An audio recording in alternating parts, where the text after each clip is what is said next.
साहेब बंदगी। नमस्कार।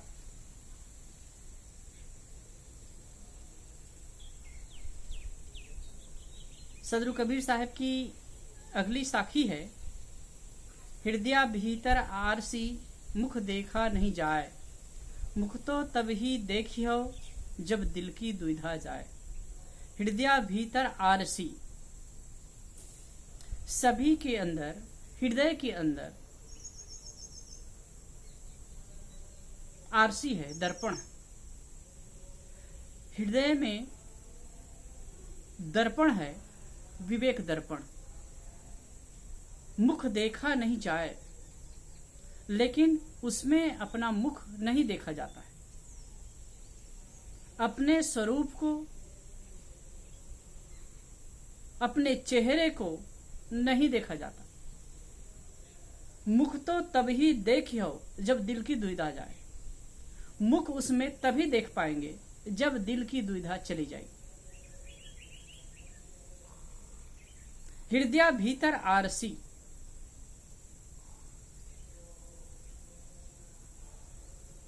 वाणी के जादूगर, शब्दों के डिक्टेटर कबीर साहब कितना सुंदर ढंग से बात कर रहे हैं, अलंकारिक ढंग से। हृदय भीतर आरसी, हृदय के अंदर दर्पण है, लेकिन तुम उसमें मुख नहीं देख पा रहे हो, अपने आप को नहीं देख पा रहे हो, अपने स्वरूप को नहीं देख पा रहे हो। मुख तो तभी देखियो,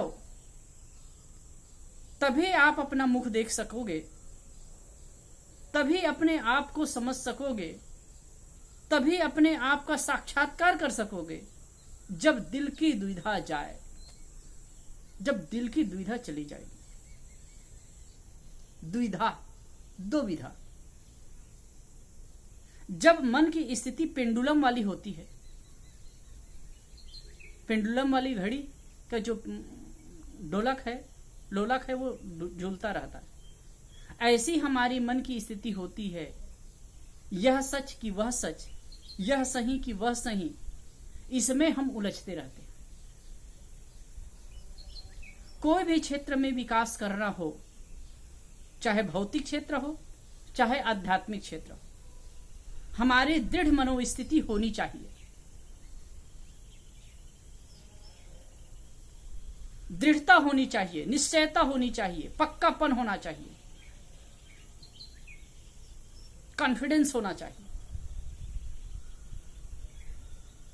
लेकिन ये नहीं होता है, इसलिए हम कोई भी क्षेत्र में सफल नहीं हो पाते।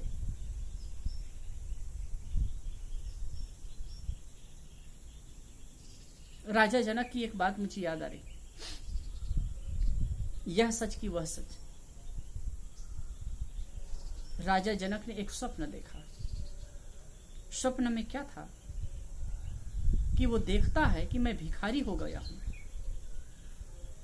भूख से तड़फ रहा हूं, और भूख होकर भूख से तड़फते हुए वो भीख मांगने के लिए वो जाता है। गांव में जाता है, नगर में जाता है, कोई उसे भिक्षा नहीं देता है। तो पहाड़ किनारे एक गांव में गया वो भिक्षा मांगने के लिए। भिक्षा मांग करके उसे भिक्षा में चावल और दाल कुछ मिले, उसको मांग करके ले गया, और मरघट की जगह पर टूटी हंडी में वो पानी लेकर के उसमें चावल दाल डाल करके खिचड़ी पकाता है। एक तो भूखा था ही, जैसे निकालता है वहां कोई बर्तन तो था नहीं, केले के पत्ते तोड़ करके लाया, उसमें खिचड़ी रखा, और गरम गरम खिचड़ी खाए तो खाए कैसे, इंतजार करता है। इसी में आता क्या है, लगता क्या है कि दो बैल लड़ते लड़ते आ जाते हैं और खिचड़ी को रौंद देते हैं और इसे मारने के लिए खदेड़ते हैं। तो भागता है, और आपको पता है, हम सबको पता है कि भय की स्थिति जब स्वप्न में आती है तो तुरंत नींद खुल जाती है। तो वैसे उसकी नींद खुल गई, वो बड़ा गंभीर हो बैठा, सोचने लगा, देखने लगा कि ये सच है कि वो सच है। मैं जागृत में तो एक राजा हूं, सम्राट हूं, लेकिन स्वप्न में तो भिखारी हो गया था, भिखार हो गया था। कौन सा सच है? जल्दी से वो सवेरे स्नान ध्यान किया, स्नान करके और अपने गुरु के पास गया और पूछा कि गुरुदेव यह सच है कि वह सच है? तो गुरु ने बहुत सुंदर बात कही कि राजन, स्वप्न में तुम्हारा जागृत का जो दृश्य है, जागृत का जो वैभव है, वो था कि नहीं? तो कहे नहीं था। और जागृत में तुम्हारा जो स्वप्न का जो दृश्य है, स्वप्न की जो स्थिति है, स्वप्न का जो भिखारपन है, वो है कि नहीं है? तो उन्होंने कहा कि नहीं। अच्छा, तुम स्वप्न में थे कि नहीं? गुरु फिर से पूछते हैं कि स्वप्न में तुम थे कि नहीं? तो कहे मैं था। और जागृत में तुम हो कि नहीं? तो कहे जागृत में भी हूं। तो गुरु ने बहुत अच्छी बात कही कि स्वप्न में जागृत का दृश्य झूठ, स्वप्न में जागृत झूठ, और जागृत में स्वप्न झूठ। स्वप्न में जागृत झूठ और जागृत में स्वप्न झूठ, लेकिन दोनों में वर्तमान करने वाला तुम सत्य हो। तुम दोनों स्थिति में सत्य हो, परम सत्य हो। तो ये चीज को समझना हो। दुविधा की स्थिति, यह सच कि वह सच, यह सही कि वह सही, ये तो अध्यात्म क्षेत्र की बात हुई।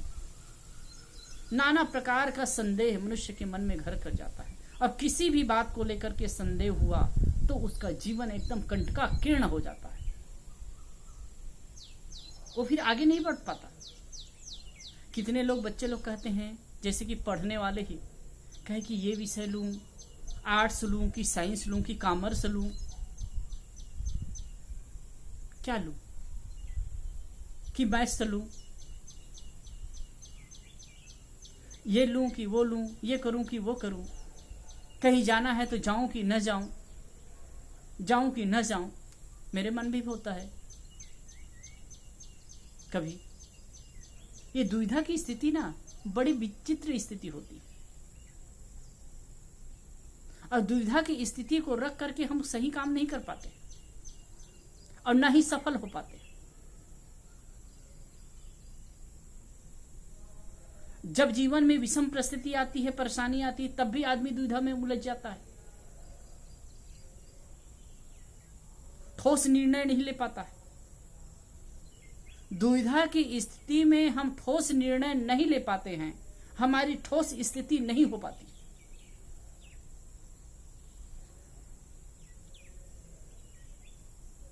मैंने महाराष्ट्र की सिंधु ताई, बहुत प्रसिद्ध महिला, समाज सेविका, उनका जीवन वृत्तांत पढ़ रहा था, दिल को छूने वाला। कैसे अद्भुत उनमें साहस, शौर्य है, अद्भुत वीरता है।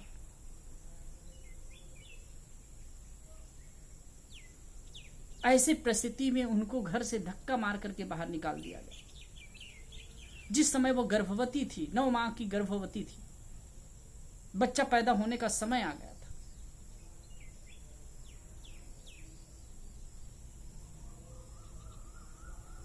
उसके पति ने, उनके पति ने उनको लात मार दिया, बेहोश हो गई बेचारी। गौशाला में जाकर के वो बच्चा पैदा करती है, बेहोशी हालत में उस गौशाला में खींच करके ले जाया गया और गायों को छोड़ दिया गया, और ये समझे कि मर ही जाएगी। लेकिन बेहोशी हालत में उसने बच्चा पैदा किया। संयोग से एक गाय उसके पास में खड़ी रही। यहां तक के बच्चे के नाल छिलने के लिए, नाल काटने के लिए भी कोई औजार नहीं था, वो पत्थर से काटी।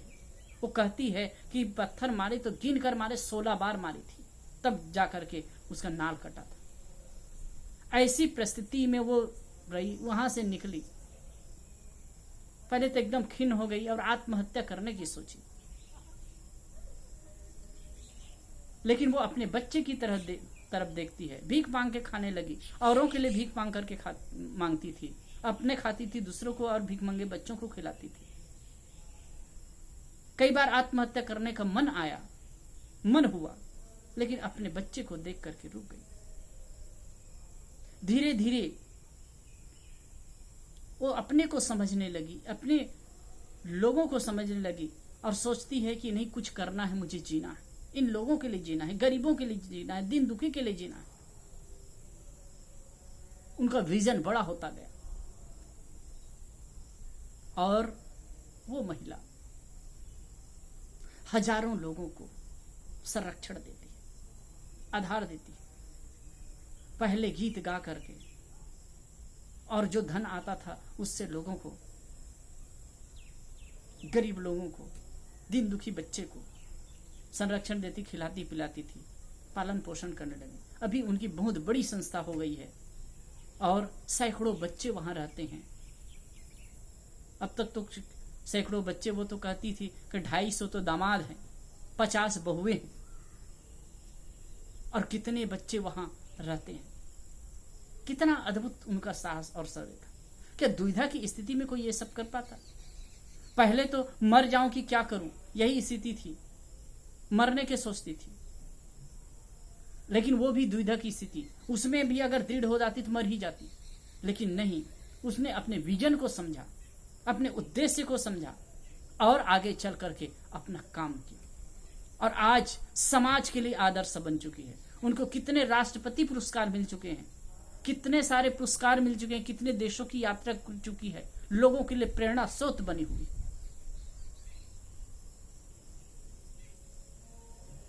अंततः जो पति उनको मार करके घर से खदेड़ा था, भगाया था, जो परिवार वाले, ससुराल वाले उनको उपेक्षित किए थे, वही आदर से उनको फूल बिछाने लगे और अंततः वो अपने पति को ही आधार देती।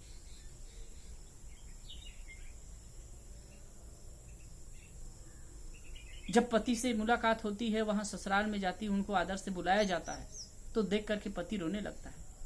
तो कहती है कि तुम मत रो। एक दिन मेरी धोती फटी थी, मेरी साड़ी फटी थी, मैं दुखी थी, मैं रो रही थी और तुम हंस रहे थे।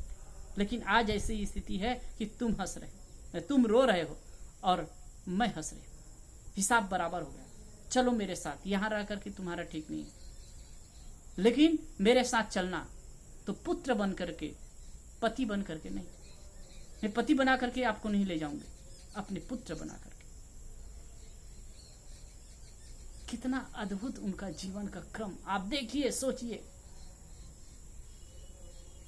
लेकिन एक इतना बड़ा विजन लेकर के और लोगों को कहा कि इसने मुझे निकाल दिया। सोचती थी कि मेरे पति ने मुझे घर से निकाल दिया, ससुराल वालों ने निकाल दिया और निकाल दिया, ऐसी स्थिति में आई, तभी अन्य लोगों की मां बन सकी, अन्य लोगों को आधार दे सकी। इसलिए उनको दोष नहीं दे, वास्तव में देखते हैं वो उनको दोष नहीं दे रहे। जो एक उच्च विजन को लेकर के चलने वाले होते हैं ना, किसी को दोषी नहीं मानते। कहीं भी कोई भी परिस्थिति होती है और वो आगे आते हैं लड़ करके, अपने आप में जो दृढ़ होते हैं ना, वो अपने विजन को बड़ा कर ही लेते हैं और उसमें सफल हो ही जाते हैं। सच कहा है, तुम ठान लो तो तारे गगन के तोड़ सकते हो, तुम ठान लो तो तूफान के पथ भी मोड़ सकते हो, और तुम ठान लो तो विश्व के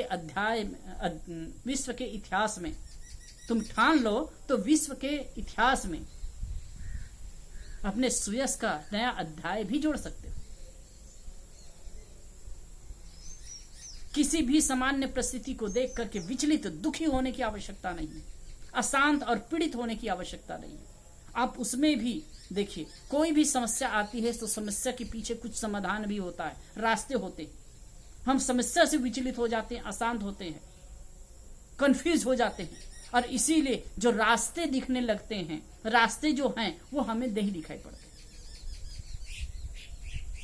हम सबको चाहिए कि ऐसी परिस्थिति में भी शांत चित्त से होकर के एकाग्रचित होकर, सहज होकर के, अपने अंदर सहजता पैदा करके उस स्थिति का समाधान करने की चेष्टा करें। क्योंकि कोई भी परिस्थिति आती है, कैसी भी समस्या आती है, उसका कहीं ना कहीं समाधान जरूर होता है। रोग है तो उसका निदान भी है, समस्या है तो उसका समाधान भी है, और वही आसपास होता है। इसलिए मैं कहता हूं किसी को दोष देना छोड़िए, और कोई भी परिस्थिति होती है उससे अपने आप को ऊपर उठाने की चेष्टा कीजिए। इसमें तो कहे हृदय भीतर आरसी, मुख देखा नहीं जाए, मुख तो तभी देखियो जब दिल की दुविधा जाए। हृदय भीतर आरसी, तुम्हारे अंदर विवेक दर्पण है, लेकिन तुम अपने आप को नहीं देख पा रहे हो, अपने स्वरूप को नहीं देख पा रहे हो। यदि विवेक दर्पण को उपयोग करोगे ना, तो तुम्हारे अंदर साहस है, जो शौर्य है, जो ऊर्जा है, उसे देख सकते हो, अपनी वास्तविकता का दिग्दर्शन कर सकते हो। दुविधा लेकर के कुछ नहीं होता। और जब तक कि दिल की दुविधा नहीं जाएगी, जब तक दो विधा है, दो तरफ आपके मन स्थिति है, वो समाप्त नहीं होगी, तब तक कि तुम कुछ भी नहीं कर पाओगे। आध्यात्मिक विकास तो दूर, अध्यात्म आत्मा परमात्मा तो छोड़ दीजिए, आप व्यवहारिक जीवन में भी जो उन्नति करना है वो अभी नहीं कर सकते। इसलिए यहां साहब कह रहे हैं, दिल की दुविधा जाए, मुख तो तभी देखियो जब दिल की दुविधा जाए। मुख तो आप तभी देख पाएंगे जब आपके दिल की दुविधा चली जाएगी। तो हमें सदगुरु कबीर के साखी पर चिंतन मनन करना है और अपने जीवन में इसे अनुकरण करने का प्रयास करना है, जिससे हमारा जीवन सुखद और मंगलमय हो सके। आप सबको धन्यवाद। साहेब बंदगी।